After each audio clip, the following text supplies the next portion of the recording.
안녕하세요. 오늘 저희가 함께 살펴볼 자료들, 정말 흥미로운 질문 하나를 딱 던지고 있네요. 네, 그렇죠. 바로 죄와 계명의 관계. 특히 그 시작점이 언제냐는 거죠. 네, 자료 시작부터 요한일서 3장 4절을 인용하잖아요. 죄를 짓는 자마다 불법을 행하나니 죄인은 불법이라. 그러니까 죄는 곧 하나님의 법, 계명을 어기는 거다. 이렇게 명확히 정의하고 시작하는 거죠. 여기도 이제 핵심 질문이 이거 아니겠습니까? 하나님은 대체 언제부터 피조물에게 이 계명이라는 기준을 주셨을까? 이 질문이 상당히 중요합니다. 왜냐하면 자료에 따르면 이 계명이 언제 있었느냐에 따라서 사탄, 자료에선 할렐이라고 하죠. 네, 헬렐. 그 헬렐의 행동이 과연 죄가 될 수 있었는지 없는지 이게 갈리니까요. 맞습니다. 그래서 이번 딥 다이브의 미션은 이거죠. 자료들이 제시하는 그 논증, 왜 계명이 헬렐의 타락 이전에 꼭 반드시 존재했어야만 했는지 이걸 한번 같이 파헤쳐 보는 겁니다. 네, 좋습니다. 그 논리 한번 따라가 보죠. 자, 우선 이 자료들은 아주 기본적인 전제에서 출발해요. 법, 그러니까 계명이 없으면 죄라는 개념 자체가 성립 안 된다는 거죠. 그렇죠. 기준이 없는데 어떻게 위반이 있겠어요? 네, 뭐 헬렐이 다른 천사들을 꿰어낸 거나 아니면 뭐 구약의 발람 이야기 같은 예를 들면서요. 만약 그때 그걸 금지하는 계명이 없었다면 그건 그냥 일어난 사건이지 죄는 아니었다. 뭐 이런 주장인 거죠. 그렇죠. 여기서 좀 흥미로운 게 이 주장이 결과를 먼저 보고 원인을 찾아가는 방식이라는 거예요. 결과로부터요? 네. 자료는 헬렐이 실제로 죄를 지었고 그래서 벌을 받았다.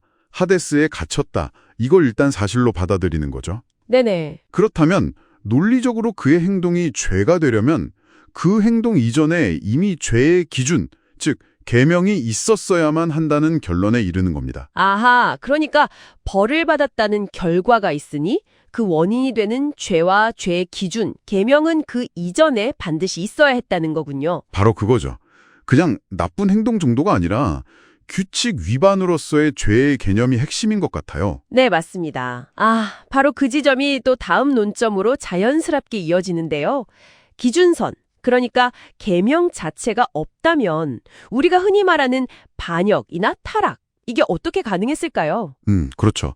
기준이 없으면 벗어나는 것도 없으니까. 네, 하나님께 속한 상태와 거기서 벗어난 상태, 이걸 나누는 기준이 있어야만 그 기준에서 벗어나는 행동, 즉 타락도 의미가 있다는 거죠. 이 부분을 좀 더 큰 그림으로 보면 자료 중 일부에서는 아담 창조의 목적이랑 이걸 연결시키기도 하더라고요. 아담 창조요? 그건 어떻게 연결되죠? 그러니까 헬렐이 어쩌면 계명이 좀 부당하다 혹은 지킬 수 없다 뭐 이렇게 주장했을 수도 있는데 하나님은 아담을 통해서 봐라. 자유의지를 가진 존재도 내 계명을 지키면서 살 수 있다. 이걸 보여주려 하셨다는 거죠. 뭐랄까, 계명의 정당성, 진실함을 증명하기 위해서. 상당히 흥미로운 해석인데요.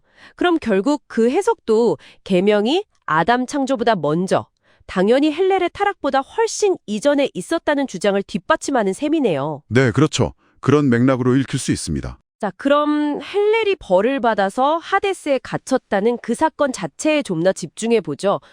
자료는 여기서 또 묻습니다. 하나님은 도대체 무슨 근거로 헬렐을 가두셨을까? 네, 그 기준이 뭐였냐는 거죠. 만약에 그의 행동 시점에 계명이 없었다면 그 행동은 죄가 아니었을 텐데 말이죠. 예를 들어서 그의 교만한 마음이나 행동이 죄가 되려면 하나님처럼 되려고 하는 것은 죄다 같은 그런 기준이 먼저 있어야 하는 거 아니냐는 거죠. 여기서 이제 중요한 전제가 또 드러나는 겁니다. 하나님은 기분 내키는 대로 벌을 내리시고 나중에 이유를 갖다 붙이는 분이 아니다라는 믿음이죠. 그렇죠. 하나님의 공의로우신 성품. 네. 어떤 존재를 심판하고 가두려면 거기에 합당한 범죄 행위가 있어야 하고 또 그 행위를 금지하는 법규, 즉 계명이 먼저 있어야 한다는 거죠. 네, 죄가 아닌데 벌부터 주고 나서 사실 이건 죄였어 라고 증명하려 하시면 그건 좀 이상하죠. 예측이 불가능하잖아요. 그렇죠. 하나님의 그 일관성, 예측 가능성, 공의 이런 성품을 강조하는 논리로 보입니다. 만약에요, 우리가 아는 10계명 같은 구체적인 형태의 계명이 헬렐이 갇힌 한참 뒤에 주어졌다면 어떨까요? 이 가능성에 대해서도 자료는 아주 명확하게 선을 긋더라고요. 네. 나중에 생긴 법으로 그 이전에 일어난 일을 처벌할 수는 없다. 이건 뭐 현대법에서도 아주 중요한 원칙이잖아요. 소급 적용 금지의 원칙이죠. 맞습니다. 헬렐이 처벌을 받았다면 그가 행동하던 바로 그 시점에 이미 그의 행동을 죄로 규정하는 계명이 존재했어야 한다. 아주 강력한 논증인 거죠. 하나님께서 헬렐의 행동을 보고 저거 마음에 안 드네?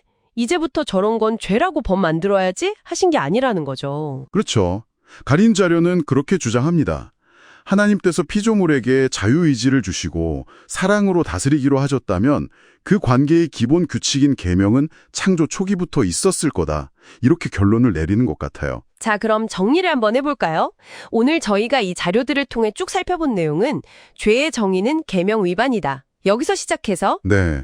그리고 반역이란 개념이 성립하려면 기준이 필요하다는 점. 그렇죠. 또 하나님의 공의로운 성품상 임의적 처벌은 불가능하다는 점, 그리고 법의 소급 적용은 안 된다는 원칙까지. 네. 이런 다양한 각도에서 결국 계명은 헬렐, 즉 사탄의 타락 이전에 이미 존재했어야만 한다.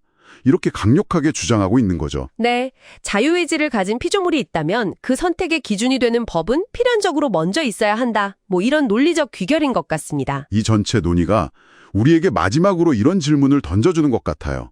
만약 이 자료 주장처럼 신적인 법칙, 계명이 단순히 뭐 인간사회 규범을 넘어서서 창조 질서 자체에 깊숙이 내재된 원리라면 네, 이건 꼭 종교적인 맥락이 아니더라도 자유의지를 가진 존재들이 있는 어떤 시스템이든 거기서 질서와 잠재적인 무질서 혹은 규칙 위반의 본질에 대해 뭘 시사할까요? 기준과 자유, 그리고 그 결과로서의 질서 혹은 혼돈이라는 이 구조 자체? 네, 바로 그 구조요. 이게 당신에게도 다른 여러 영역에서 한번 생각해 볼 만한 좀 흥미로운 틀을 제공하는 것 같다는 생각이 드네요.